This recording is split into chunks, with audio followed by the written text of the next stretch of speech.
Good evening, everyone, and welcome to today's Indian Express analysis. आज 2 अगस्त है और शुरू करते हैं आज का इंडियन एक्सप्रेस एनालिसिस। पहले पेज पे वर्ल्ड कॉलम में यूएस और रशिया के बीच में प्रिजनर स्वैप हुआ है। दोनों तरफ से कुछ लोगों को रिहा करा गया है जो कि कैद में थे रशिया के।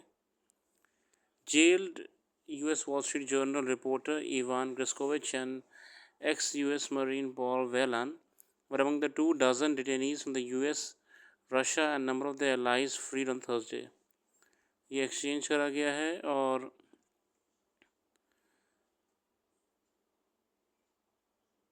अन्य देशों में भी जर्मनी, टर्की के साथ ये एक्सचेंज सफल हो पाया है और किसी का इनिशिएटिव था ये।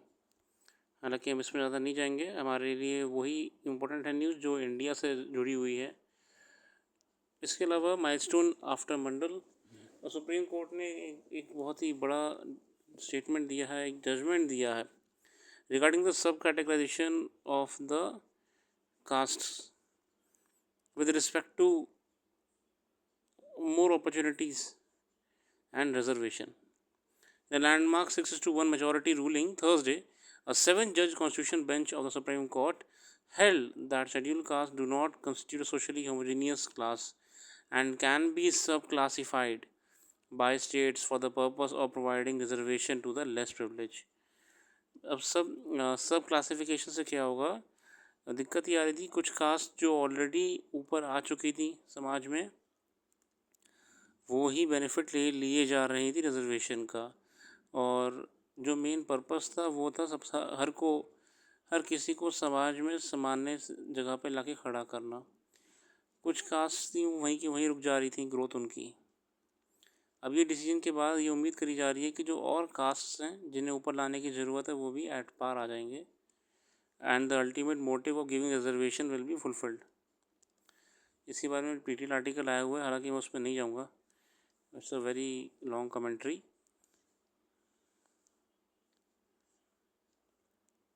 Overall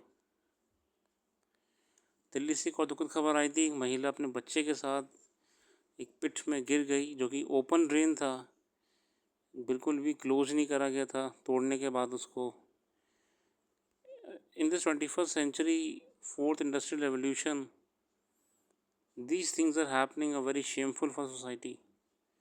We are becoming global society, diplomacy, हम कितना बड़ा आगे देश को ले जाने का प्रयास कर रहे हैं, मगर अभी भी देश जो है वो बुनियादी चीज़ों के लिए तड़प रहा है। Moving on to the next article talking about the landmark and benchmark. ये वाला आर्टिकल है रिजर्वेशन को लेकर।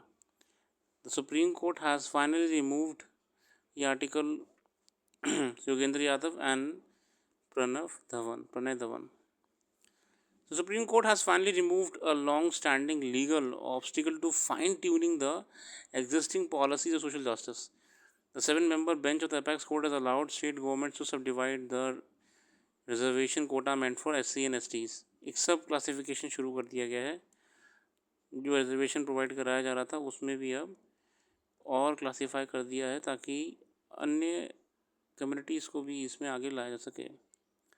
क्रीमी लेयर की बात करी जा रही है कि अब जो रिजर्वेशन का फ़ायदा ऑलरेडी उठा चुके हैं, कम्युनिटीज़ के लोग समाज में आगे पहुंच चुके हैं, अधिकारी बन चुके हैं, गवर्नमेंट सर्विसेज में ज्वाइन हो चुके हैं, फाइनेंशियली स्टेबल हो चुके हैं, उनको भी अब क्रीमी लेयर में डाला जाए।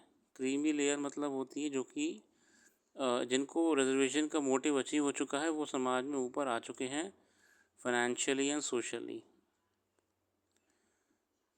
The court's much-awaited judgment in the state of Punjab versus Davinder Singh case marks the conclusion of 20-year-old legal battle. ये बहुत बड़ा जजमेंट है कोर्ट का, ठीक है। Judgement in EV Chinnaiya suffered from a basic disconnect with the social reality. It failed to acknowledge।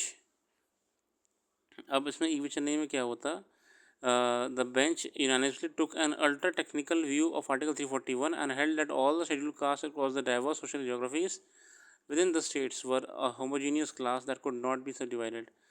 अब इससे पहले जो ईवी चिन्हैया केस था, इसमें ये कहा गया था कि ये सब इनका हम सब डिवीज़न नहीं कर सकते हैं, ठीक है ना, ये होमोजीनियस है और हम फर्दर क्लासिफिकेशन नहीं कर सकते हैं, it is not possible. But इसी को ओवर रूल कर दिया है और लेटेस्ट जजमेंट में कह दिया है कि we need to subdivide them, we need to subclassify them so that we are able to provide the services to the other communities and other people who are still deprived of this reservation facilities and are suffering by staying at the lower strata of the society. So they also need to come up. Of every 10,000 person, 124 dhobis had decent higher education degree, while this number was 45 for the Dusad committee, and just one for most disadvantaged Mushar community in Tamil Nadu.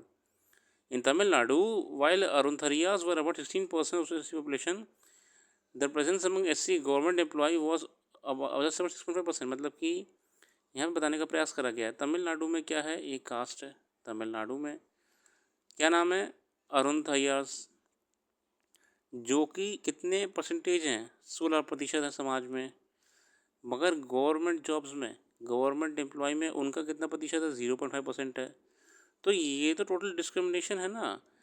Population कितनी है और कितना actually employment पा पाए हैं, कितना wide gap है, इसे एड्रेस करा सुप्रीम कोर्ट ने कि we need to have a subclassification so that we are making, we are ensuring that other communities are able to come up and stand at par with the society. The commonsensical solution to this gross inequality was to divide the category into two or more subcategories and earmark separate quotas for each subgroup depending on the first share in the population.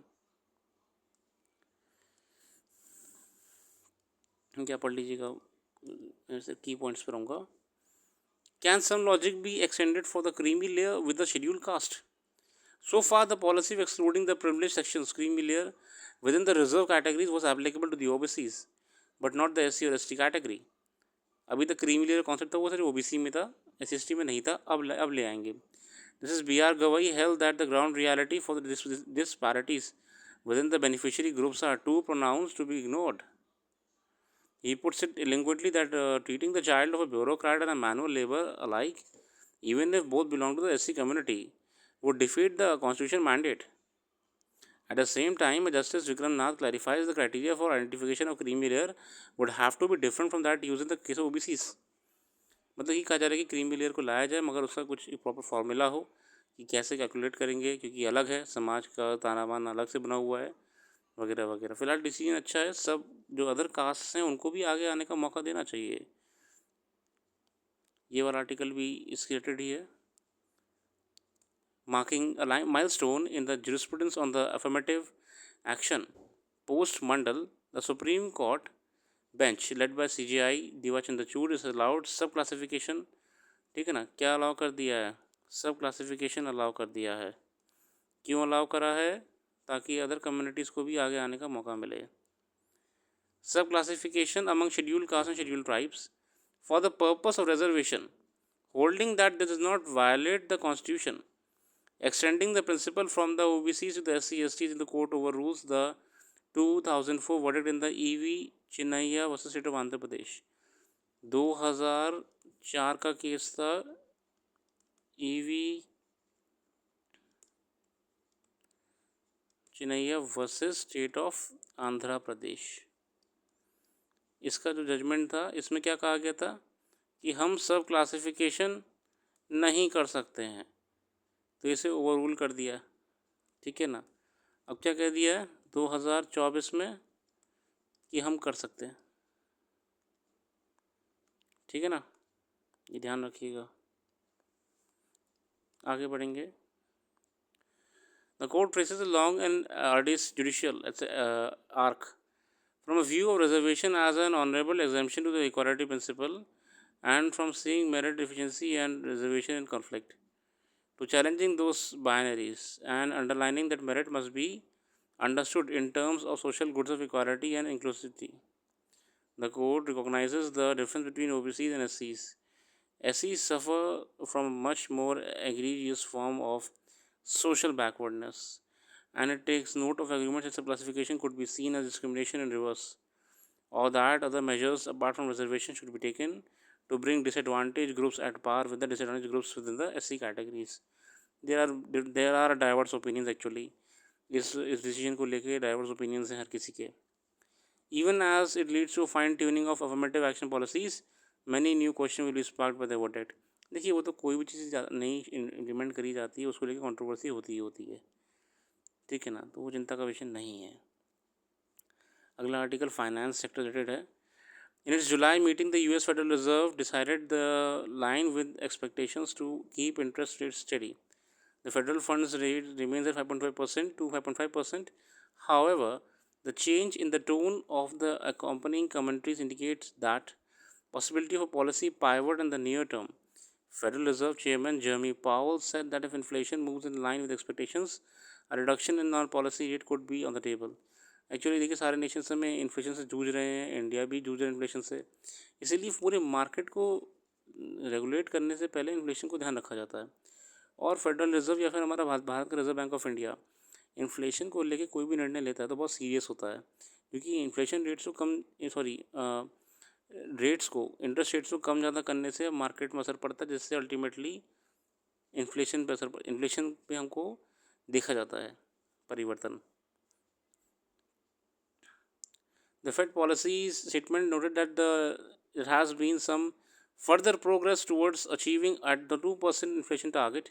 In June, inflation based on the personal consumption expenditure index rose 2.5%. There is also the indication of the committee shifting focus from being solely fixated on inflation to being attentive to the risks to the both side of its dual mandate, inflation and employment.